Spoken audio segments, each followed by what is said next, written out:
अगली जो मेरी हेडिंग है वो है जी, how to hold the truth in front of examiner.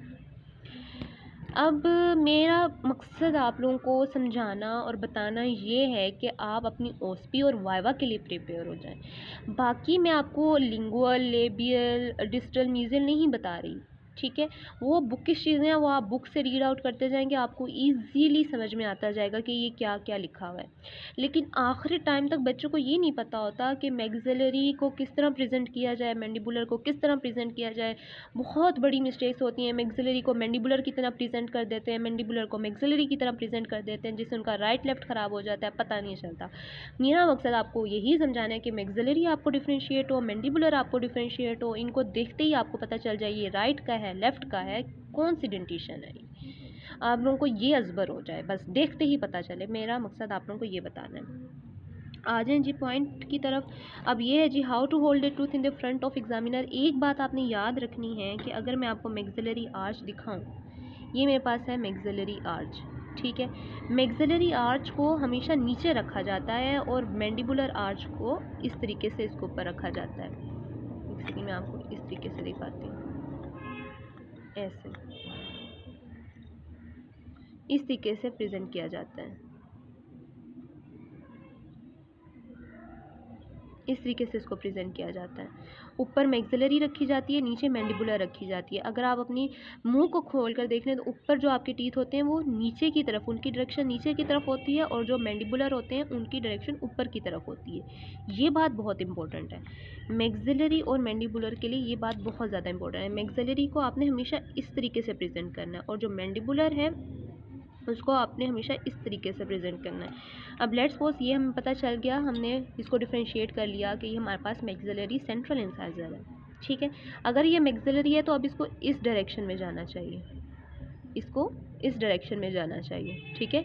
इसको आपने यूं प्रेजेंट नहीं करना, ये बहुत बड़ी मिस्टेक होती है। बच्चे इसको इस तरीके से प्रेजेंट कर देते हैं, अमूमन वो अपनी तरफ से देख रहे होते हैं और इसको इस तरीके से प्रेजेंट कर देते हैं। इस प्रेजेंट करते ही इंप्रेशन इतना ख़राब जाता है कि बच्चे को ये नहीं समझ में आ रही कि ये मैंडिबुलर का है या मैग्जिलरी का है। आपको समझ में आ गई कि ये मैग्जिलरी है, तो आपने इसको मैग्जिलरी को सेम इस तरीके से नीचे पहले प्रेजेंट करना है। इस तरीके से आप प्रेजेंट करेंगे। राइट लेफ्ट तो बात की बात है, पहले आप इसको मैग्जिलरी को मैग्जिलरी की तरह प्रेजेंट करना सीखें, ठीक है। इसको आपने यूं पकड़ना है एग्जामिनर के सामने। और सबसे बड़ी बात, अगर आप किसी बंदे के दांत को देख रहे हैं तो आपको, किसी भी इंसान के दांत को देखें तो आपको उसकी लेबियल साइड नज़र आती है, आपको उसकी लिंगुअल साइड नज़र नहीं आती है। मैं आपको लेबियल और लिंगुअल का फ़र्क बता चुकी हूँ, दोबारा बता देती हूँ। ये देखें, अगर ये मेरे पास डेंटिशन है, मैंडिबुलर आर्च है मेरे पास, तो जो मुझे नज़र आ रही है वो मुझे इसकी सिर्फ और सिर्फ लेबियल साइड नज़र आ रही है, मुझे इसकी ये लिंगुअल साइड नज़र नहीं आ रही। लिंगुअल साइड उसके पीछे मुँह में छुपी हुई है, मुझे वो नज़र नहीं आ रही। मुझे सिर्फ और सिर्फ इस तरीके से इसकी डेंटिशन नज़र आ रही है, सिर्फ ऐसे। मुझे इसके पीछे से नज़र नहीं आ रहा कि इसके लिंगुअल साइड पर क्या है, ठीक है। तो आपने भी जब प्रेजेंट करना है एग्जामिनर को, तो आपने उसको इस तरीके से प्रेजेंट करना है। एक तो ये मैग्जिलरी है, और एग्जामिनर की तरफ आपने कौन सी साइड रखनी है, आपने एग्जामिनर की तरफ इसकी लेबियल साइड रखनी है, ना कि इस तरीके से। अपनी तरफ लिंगुअल हो जाएगी और एग्जामिनर की तरफ कौन सी साइड आ जाएगी जी, लेबियल साइड आ जाएगी।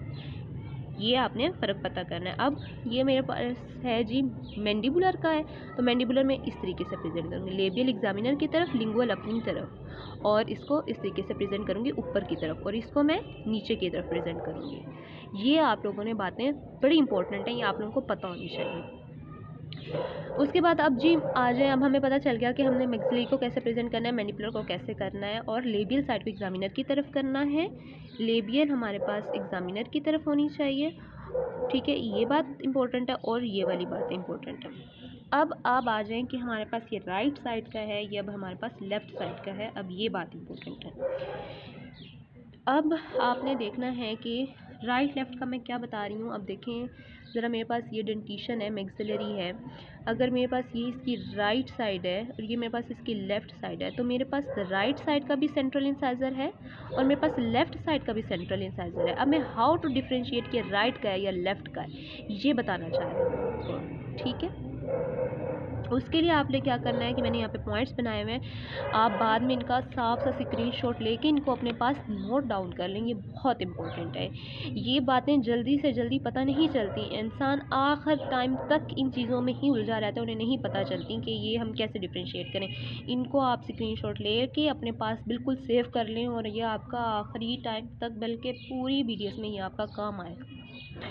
इंसाइजल एज सबसे पहला हमारा क्या पॉइंट है, इंसाइजल एज है, और दूसरा हमने सिंगुलम देखना है। इंसाइजल एज ये रही हमारे पास इंसाइजल एज। इंसाइजल एज में हमने क्या देखना है, इंसाइजल एज में हमने देखना है कि एक इसका हमारा एंगल शार्प है, एक एंगल हमारा इसका राउंडेड है।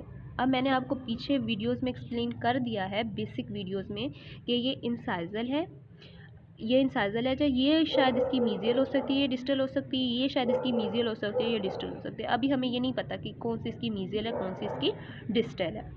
मैंने यहाँ पर लिखा हुआ है जो इसकी मीजियो इंसाइजल एंगल होगा वो शार्प होगा, और डिस्टो इंसाइजल एंगल जो होगा वो राउंडेड होगा। अब आप ज़रा मुझे बताएं कि ये आपको शार्प लग रहा है और ये आपको राउंडेड लग रहा होगा, है ना।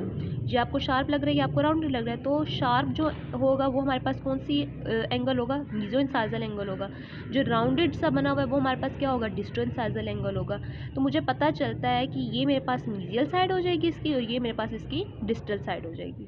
बस ये पता चलना है, तो आपको राइट लेफ्ट का पता चल जाएगा। कैसे पता चलेगा, अब ज़रा आप ये मिड लाइन लगा लें, ठीक है।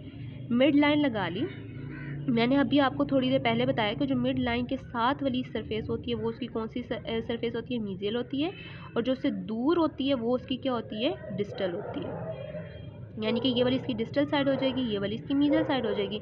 अगर इस ट्रुथ की बात करें तो ये इसकी मीजियल होगी और ये इसकी डिस्टल होगी।